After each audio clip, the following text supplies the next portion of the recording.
Hello everyone, my name is Robert Schaaf, my wife Relin, and boy, just saw them here as well. How are you? I don't do this thing. Sorry. Niet so fancy, nee. I just want to start and remind us why we do what we do. So I think it's always a healthy place to start and remind us of this. Johannes shared so beautifully last week the why of church. The why is a great commandment. Jy kan my so bietjie sagter sit. The why is the great commandment. And in that knowing and dependence on Jesus, He gives us the great commandment on which all the law and the prophets hang. So when we are busy with church, this is the why.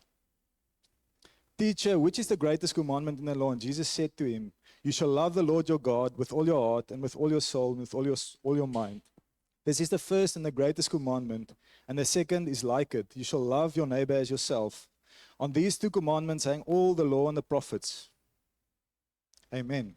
So if we are busy with church, if we are busy with small group, if we are busy with anything regarding God's kingdom when we come together, if we are not loving God through it and loving the people around us, we need to stop and say, listen,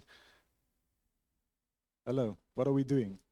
We're not following the greatest commandment. So the why of church is to love God and to love people. And what we need to do as church, the result of that love is the Great Commission, to make disciples of all nations. Matthew 28. And Jesus came and spoke to them, saying, all authority has been given to me in heaven and on earth. Go therefore and make disciples of all nations, baptizing them in the name of the Father, the Son, and the Holy Spirit, teaching them to observe all things that I have commanded you. And lo, I am with you always, even to the end of the age. Amen. So the result of this why should be more disciples. More disciples growing in numbers and disciples growing in depth and in strength. And then we always speak about the how. The how. So it's the why, the what, and then the how. And the how is what we as a congregation believe gets revealed to us when we are on our knees before God. So the invitation is open to all of us. When we pray before church, it's not for the holy intercessors group of personalities praying in there. Amen? As a church, we need one another to understand, God, how do you want to use us this year? How do you want to use us this week in growing disciples, in loving people well, in loving you well? That happens from a place of praying together. And I just want to put out the invitation. We need each and every one of us to hear from God. It's not a select few that hear God's voice. All of us has that ability, and we need to hear what God is saying through each other. And we, like Michelle said, we experienced it again this morning. It's just so blessed to always do that. Just be dependent on the Holy Spirit to lead us. So when it comes to small groups, encounters, worship sessions, Bible school this year, know that this is the why and the what that we are busy with. Amen. It's not just a program. So I grew up in Walfish Bay, and then I went to high school. And as a kid in high school, boarding school, hostel, there's a few things that you need to face and need to endure when you stay in a hostel. Okay? So the one thing that I want to highlight is the food. As a hostel kid, I think everybody that's been in a hostel can relate with, you have to get used to what they give you, or you're going to starve. Especially if your parents are 2,000 kilometers away. So there were a few things that we had to endure when it comes to food. Generally, always good, but there were those days when you asked yourself, what kind of meat is this?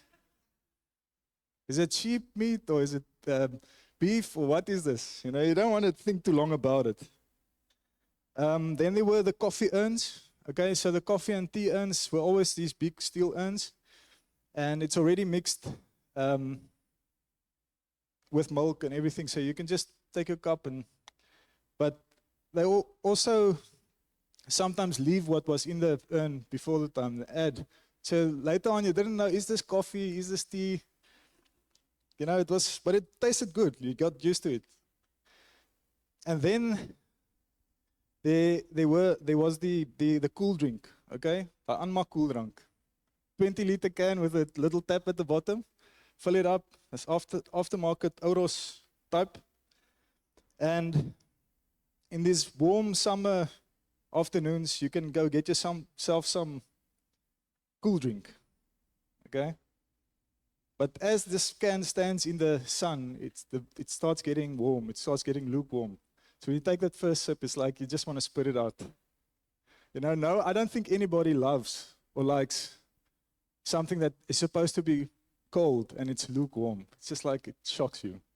It's like when you put something in the microwave, heat up yesterday's lamb stew, and you take that first bite and you realize, oh, this piece of meat, fatty meat is still, it's not fully warm. You know, it's like, ah, not nice.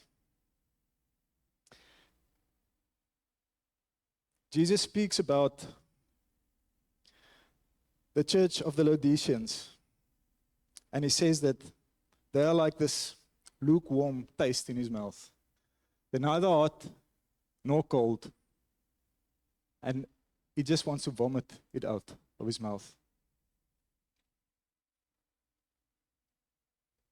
During prayer, during intercession, in the first few weeks of this year, we experienced this warning for us as a congregation against lukewarmness.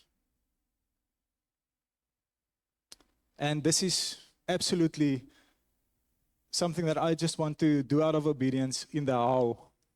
That we just explain the why, the what, and the how. On our knees, we experienced that, and we can't just let this, what we've experienced on our hearts, just slide. So I want to address a few things today when it comes to lukewarmness.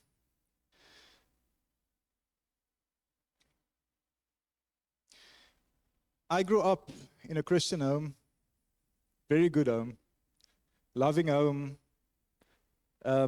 good standards, religious home. I was a very voorbeeldig, Natasha, wat is die Engelse woord vir? Voorbeeldig? In Engels. Sê weer, Pieter? Ek was 'n voorbeeldige kind. I don't want to offend but I normally, like, you know, it was a good that you saw of me. And I can still remember in primary school, you know, we used to not like it when kids are naughty, and we would, you know, if someone says later on, you would kind of punish each other as friends if you say something, a word that is not nice to say or something like that. So, baie voorbeeldig. The perfect picture of 'n voorbeeldige kind wat nou prefect is en al hierdie goedjies. And then high school came, obviously sent away out of my mother's and my father's house to a faraway country. And I soon realized my true colors. So you turn from this kid that's so religious and trying to do everything right, and you realize that when you're given over to yourself, what is actually going on here. So I realized that I was like that whitewashed tomb that was dead on the inside. Everything looked fine on the outside. But if you left me for too long on my own, the true colors came out. So when I was 15 years old, we decided as a few friends, we want to get drunk. We didn't want to drink. We wanted to get drunk. Okay, that was the purpose of what happened there. And they sent me in because I was looking the oldest of everyone, sent me in to go get whatever we needed, and we got caught out. And it was for a 15-year-old kid away from his parents. I was still like junior prefect in the hostel and everything was, and then this happening and coming out, you can imagine that as a 15-year-old kid, it was life-changing. It was, you taken off the prefect list. You have to sit with all the other juniors while your friends are on their own. You have to sit there. Your parents call you out of Walfish Bay. They say, you're coming home. You need to sort out your stuff. You're coming home, or, and then they phone you just 15 minutes later. Are you okay? Don't do something to yourself. So it was a hectic thing that I went through. True colors coming out. Later on in high school, there were relationships that was completely just because of lust. So I entered into relationships just to get something out of it for myself. My true colors. A life without Jesus. I knew about him. I knew all the rules, but I didn't know him personally. I didn't commit my life to him. I haven't given over to him. I want to remind us this morning. I want to remind each and every person this morning that all of us are lost without Christ. Every single person, we are lost without Christ. And it's not only applicable to Christians. It's an eternal fact that without Jesus, your life is a mess. Your life is going to end up in the gutters. Jesus is the only way. Whether you're Jew, Muslim, non-believer, atheist, Satanist, Jesus is the only way. John 3:16, for God so loved the world, that he gave his only begotten Son, that whoever believes in him should not perish, but have everlasting life. For God did not send his Son into this world to condemn the world, but that the world through him might be saved. So our state without Jesus is filthy, sinful. Following that what we desire. It's selfish, self-seeking. We just end up for our own gain, living for our own gain. And this just ends up in a state of being hurt, broken, hopeless, fear-driven, anxious. That is who we are without Christ. And we need to remind ourselves of this often. It's easy to say, why do you want to go there? Seriously, we passed that. Why do you want to go and touch there? It's something, church, that we need to always remember. David said when he sinned before God, when he committed that terrible sin, the man after God's heart, he said that my sin is ever before me. There's that place of knowing that without Jesus, without God in my life, this is who I am. This is who I am. Is it really necessary to go there? Yes, it is. It's important that we acknowledge this fact of our life. Romans 5:6. For when we were still without strength, in due time Christ died for the ungodly. For scarcely for a righteous man will one die, yet perhaps for a good man someone would even dare to die. But God demonstrated his love toward us, in that while we were still sinners, Christ died for us.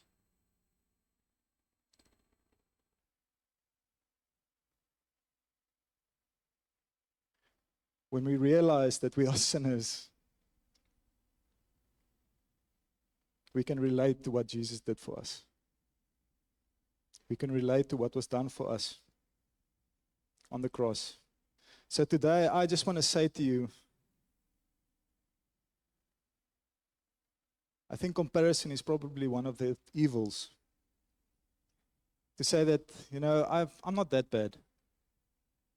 I want to tell you this morning that no matter how big or small the stuff is that you had going on in your life, or have going on in your life, we are doomed without Christ. As long as we are blind to our poverty, we cannot receive the riches from Jesus that he has for us. We need to open our eyes to see who we truly are before we can grab hold of that what Jesus did. So in the first part of my life, primary school, high school, that is what was going on. I was lost. But in that time, God also revealed himself to me. We had amazing experiences with God. We had people in high school coming to us doing small group for the first time, so that was something new to me. Where I was always told what to do and what was right and wrong in Sunday school. I tried my best to do that. Now people will coming and asking the question to me personally. How will you handle the situation? And you get convicted personally. For the first time we experienced worshiping God, lifting up our hands. It's like when you see again your hands are in the air, it's like, oh God, you are revealing yourself to me in new ways that I have never experienced you. So in that time of being broken, realizing that jy is nie so voorbeeldig soos wat jy gedink het nie. You're not this good example of how to live. God was also drawing me in.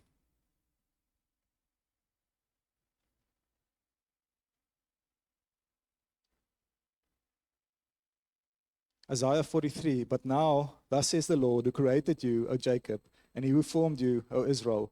Fear not, for I have redeemed you. I have called you by your name. You are mine. You are mine. These kind of things started touching my heart in that time. John 15:16. You did not choose me, but I chose you and appointed you that you should go and bear fruit and that your fruit should remain. And whatever you ask the Father in my name, he may give you. God is drawing his people to himself. John 6:44 says that no one comes to me unless the Father draws him. And that is what happened. That is what was busy happening in my life. And I started reading Bible. I started going to the Word, and I went with curiosity and excitement to say that, you know, it's this God that I grew up with, and this Jesus, there's more to this.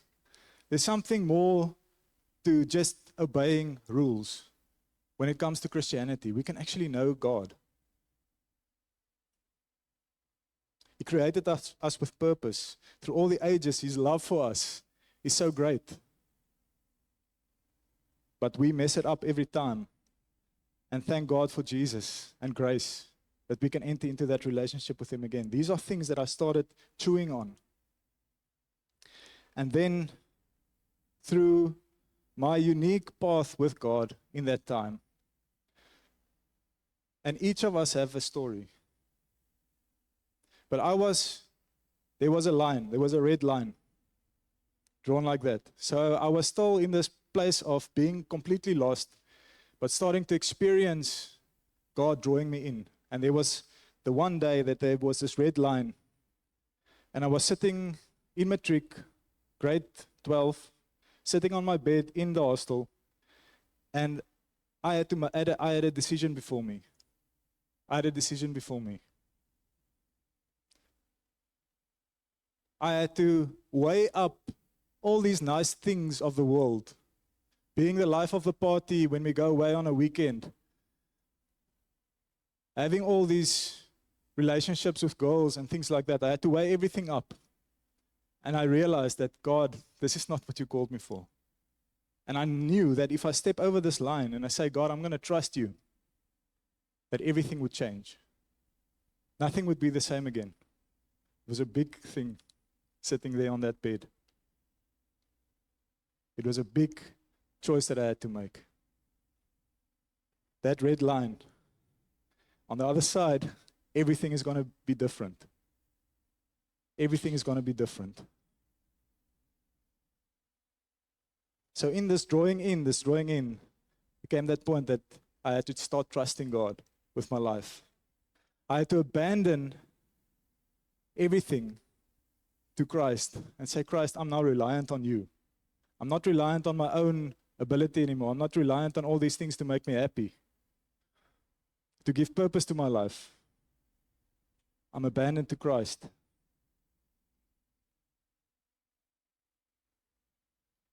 And I made that decision that day to follow him. And this resulted in a lifestyle change. I can still remember when we had our farewell as matrics in the hostel, the people didn't have anything to say to me. Well, this was about 6 months before that I made the decision, but I didn't have that And I didn't surround myself in that area anymore. So I wasn't there in the middle of everybody partying and doing these things. They didn't have anything to say to me. And I was just sitting there. It's okay. The people that really knew me, that mattered more. The fact that I was with God mattered more in that time.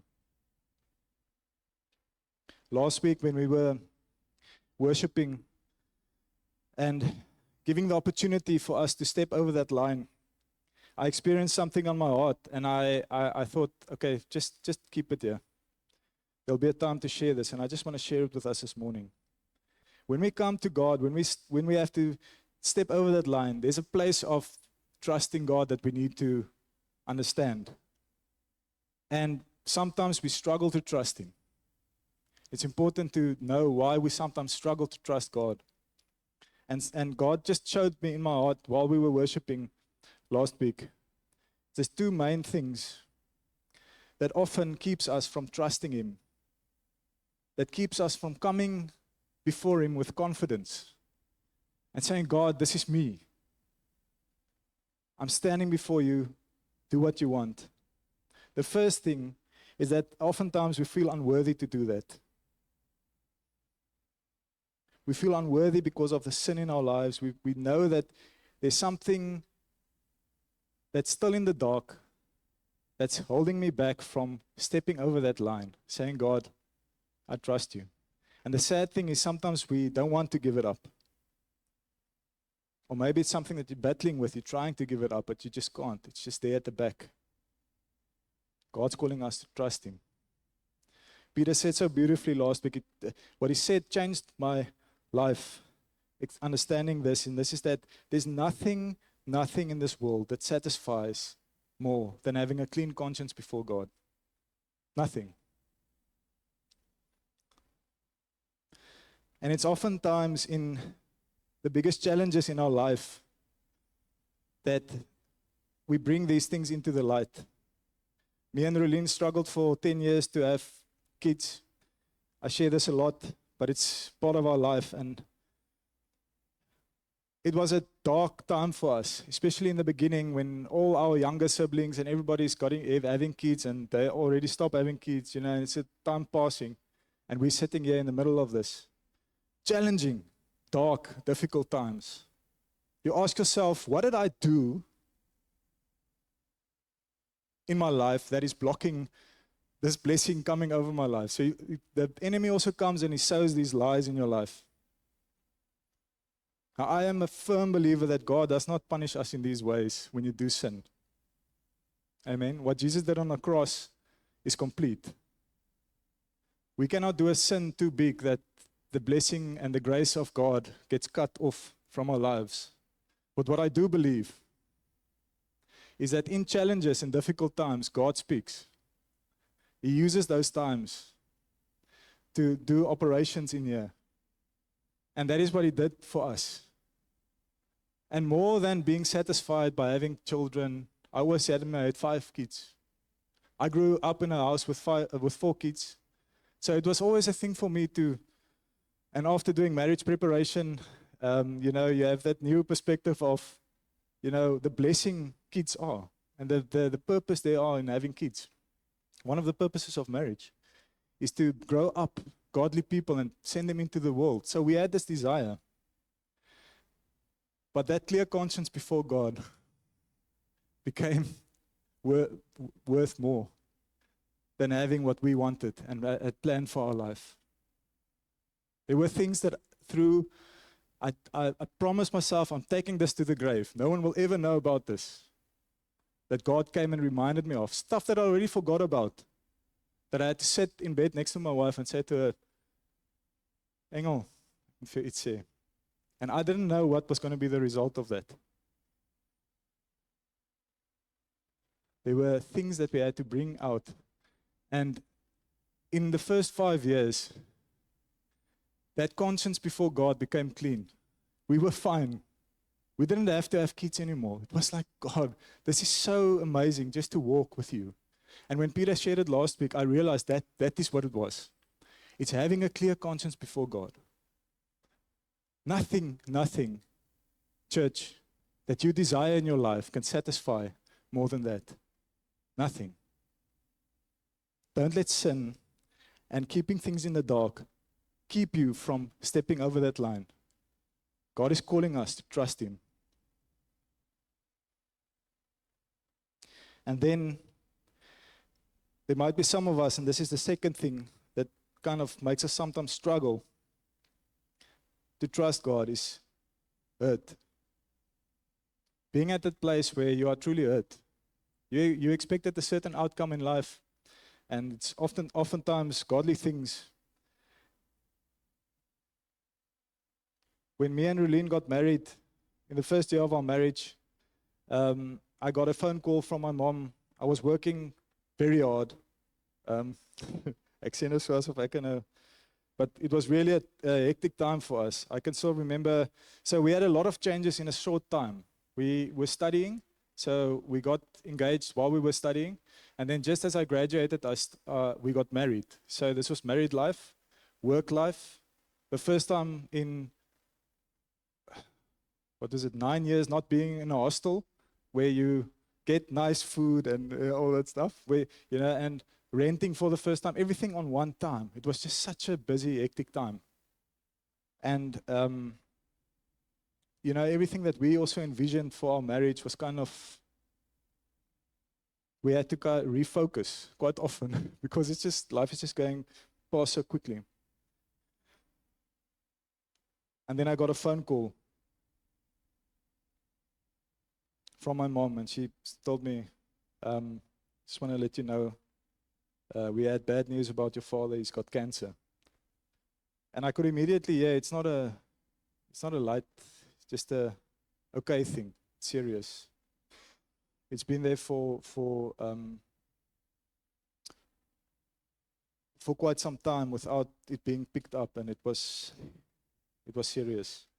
So for the next 6 months, I would say, okay, everything that I've learned now from that day that I stepped over that line, given my life to God, everything that I've learned when it comes to trusting God for a miracle, for a healing, I'm going to apply now. My dad's going to be healed.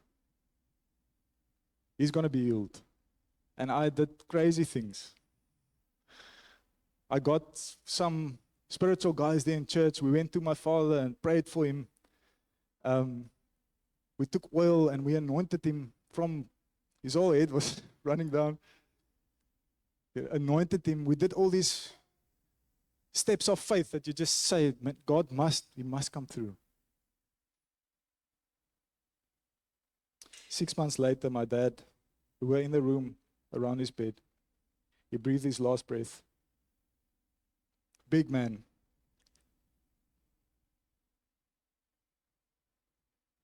It was just a time that we realized that.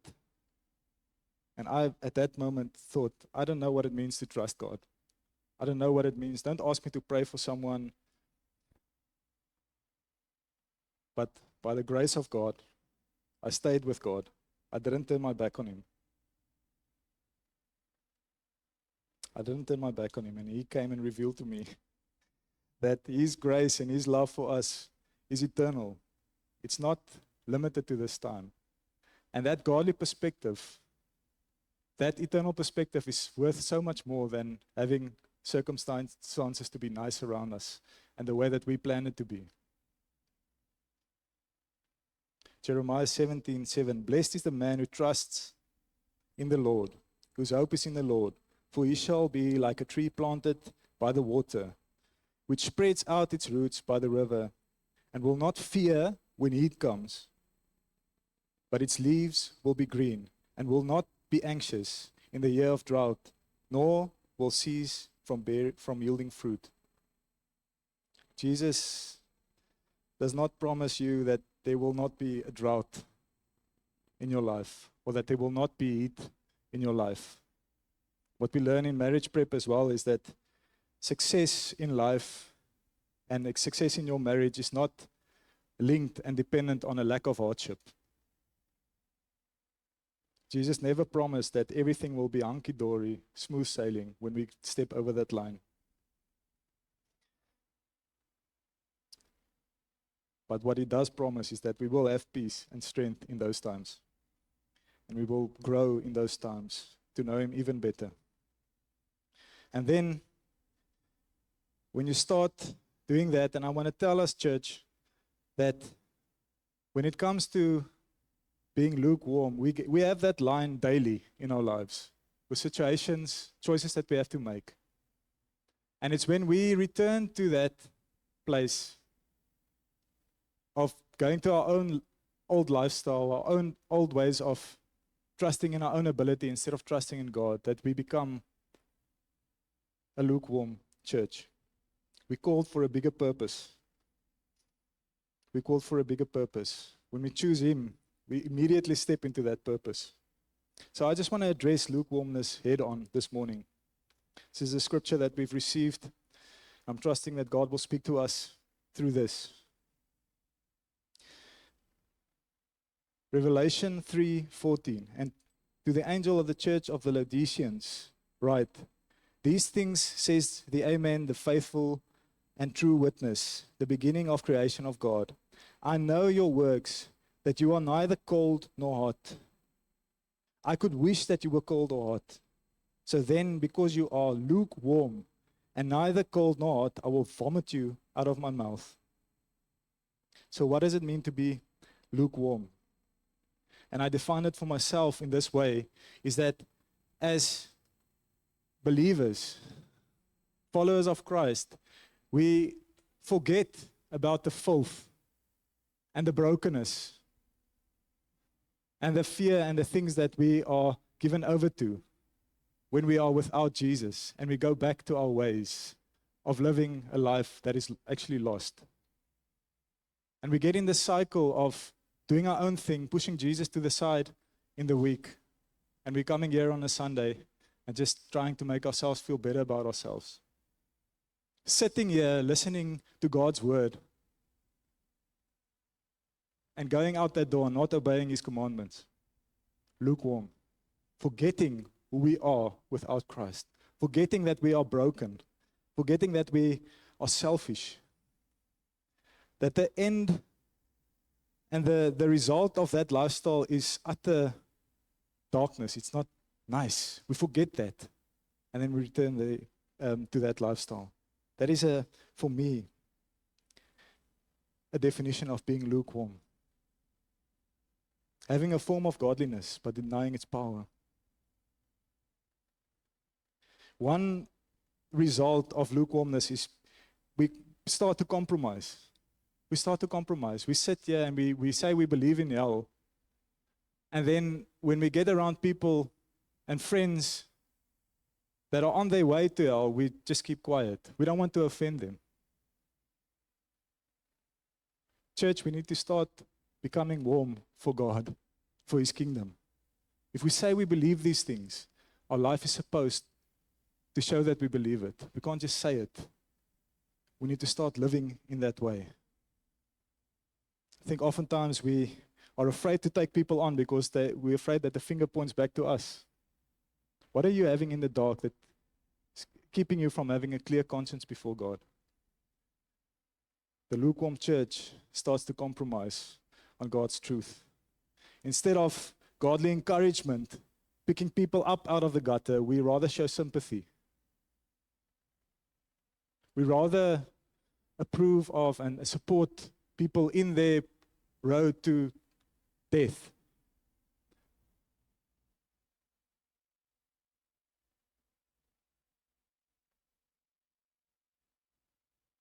We just don't want to make people feel unhappy. One result of lukewarmness is compromise. And then a big one for me. Result of lukewarmness is indifference, mediocre, not making a decision. One foot in the world and one foot in the kingdom. When you are here in the world, you feel guilty the whole time. You can't go fully. You can't fully be cold. But when you are here, you feel so guilty. You can't go fully for God because there's stuff that you don't want to bring into the light. Not being able to make a decision. Mediocre. Indifferent. Not really caring anymore. Can't face these choices that I need to make.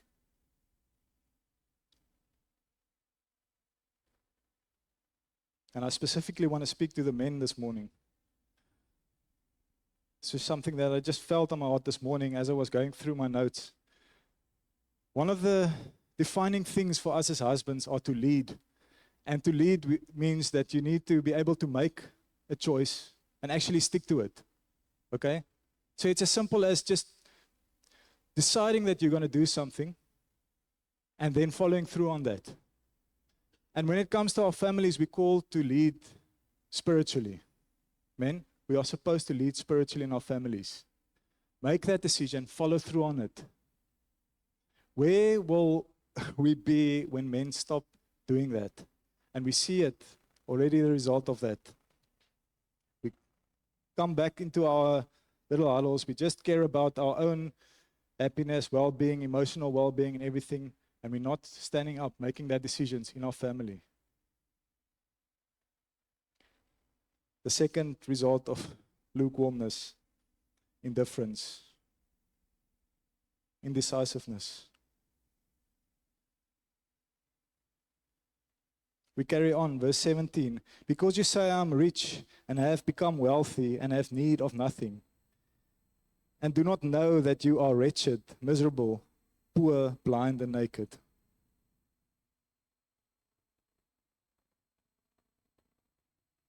I have need of nothing. Don't realize the state that we are without Christ. Blessed are the poor in spirit, for theirs is the kingdom of heaven. Blessed are those who mourn, for they shall be comforted. Blessed are the meek, for they shall inherit the earth. I was always reading the scripture and thinking, poor people. Jesus is saying to all the insignificant, poor people that don't have, what it takes, that it's okay. I was so wrong. Jesus is speaking about the characteristics needed in each and every believer. Realizing that we are poor in spirit. We need to mourn when we think of this. It's like, God, if it wasn't for your grace, we need to understand who we are without Jesus.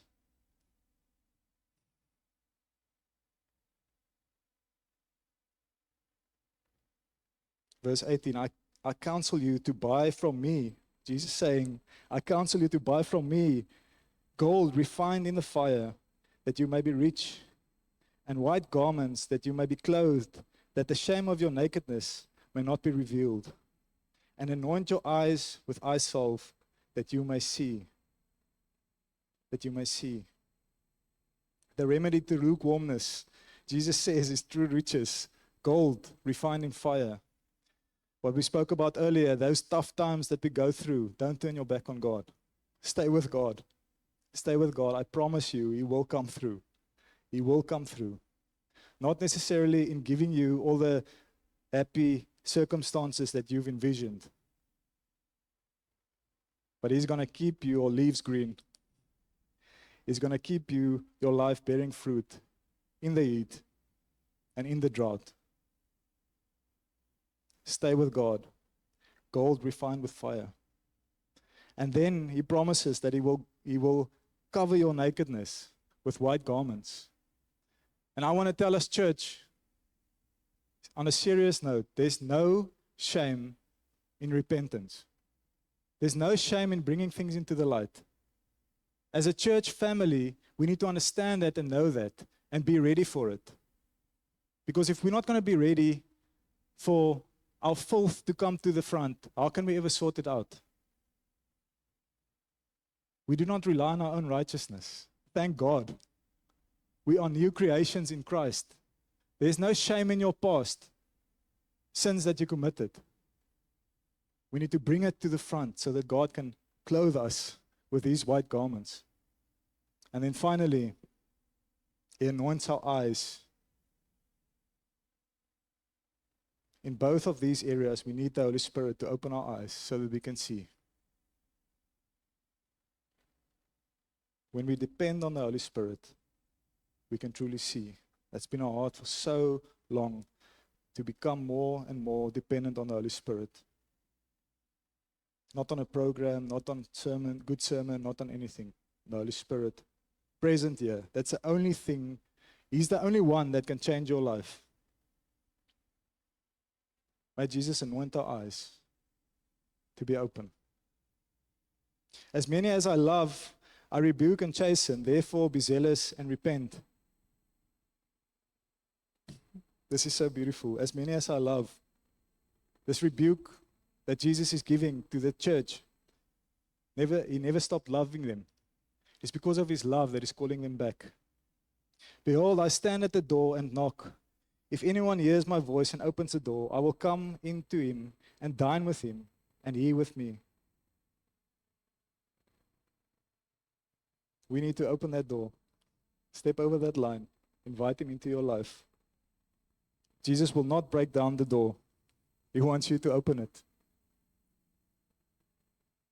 To him who overcomes, I will grant to sit with me on my throne, as I also overcame and sat down with my Father on his throne. He who has an ear, let him hear what the Spirit says to the churches.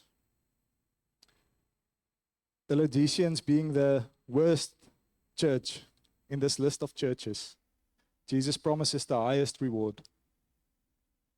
I'm just always reminded of David messing up so terribly, and God using his bloodline to bring the Messiah to the world. There's nothing, church, that we can do that is too big of a problem for God. God wants to use our weakness to portray his strength. Let's close our eyes today. I just want to read for us, just keep your eyes closed. I just want to read for us the life that we are called to. A warm life with Jesus. Isaiah 43, but now I say, thus says the Lord who created you, O Jacob, and he who formed you, O Israel, fear not, for I have redeemed you. I have called you by your name. You are mine. When you pass through the water, I will be with you, and through the rivers they shall not overflow you.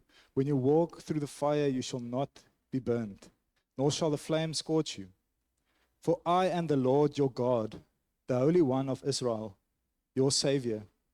I gave Egypt for your ransom, Ethiopia and Seba in your place, since you were precious in my sight. You have been honored, and I have loved you. Therefore I will give men for you, and people for your life. Fear not, for I am with you. I will bring your descendants from the east, and gather you from the west. I will say to the north, give them up, and to the south, do not keep them back. Bring my sons from afar, my daughters from the ends of the earth. Everyone who is called by my name, whom I have created for my glory, I have formed him. Yes, I have made him. Thank you, Jesus, for your love. Thank you, God, that you are love and that you created us, Lord, and that you know each and every one of us, Lord. God, as we receive this warning this morning, Lord, of being lukewarm, of not being willing to step over that line because of certain things in our life, thank you that your love has never stopped. Your love towards us, your love that draws us in, is not influenced by that, Lord. Your character and your heart towards us is not influenced by our actions, but you've got a great life for us, like we now heard, Lord. You've got a life of purpose for us, Lord. And God, I pray, Lord, that the fear of giving up things will fade in the light of what you have for us. In Jesus' name, I pray that over us this morning, Lord. I pray, Jesus, that our eyes will be open, Lord, that we can see it's not worth it. It's not worth holding on to this addiction. It's not worth going to pornography to be satisfied. It's not worth doing all these things when there's a life that you are calling us to be warm, to be zealous for you, Jesus. Here, ek bid vir daai perspektief vanoggend, Here. Is that perspective in our lives, Lord. In Jesus' name, Lord. God, we just honor you in this place, Lord. Just want us just to stay in this place of being in God's presence, just sitting in front of him. And I just want you to just bring your heart before God this morning. If you are in any way in one of those two areas in your life where you are struggling to trust God, whether it's because of your own sin and things that are in the dark that you are struggling to lay before him,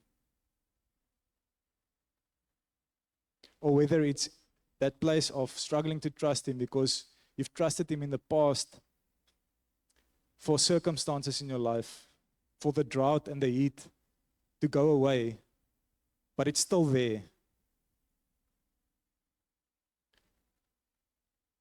If you are in one of those two categories, I really want to just encourage you to bring your life before God this morning.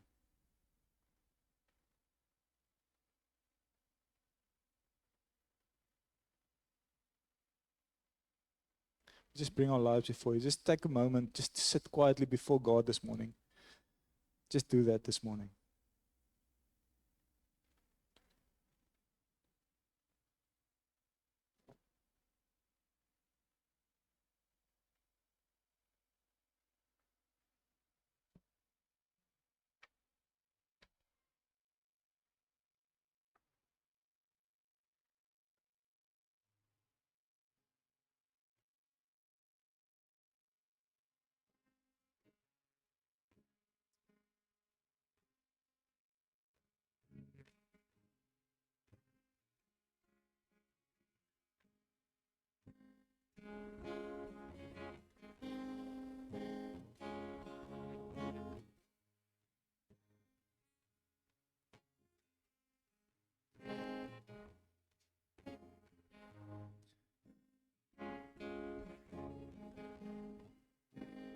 I want to ask you this morning if you feel that you have something on your heart that you just need to share with someone.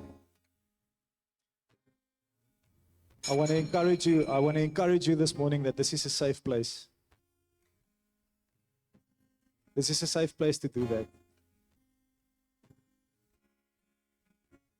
If you really have something burning on your heart and you just want to get it off your chest, you can either come and sit in the front and someone will come and sit next to you and pray with you, or you can just lift up your hand and someone will come where you are now. I just want Donnie, Peter, just see someone, just go and sit next to them. Anyone that feels that they want to pray this morning, welcome. The facilitators, just keep our eyes open. If you have something on your heart that you want someone to pray with you, just lift up your hand. Someone will accompany you. And let's bring it before God. We don't want to play games. We don't want to say all these things and not give an opportunity for God to move in your life this morning.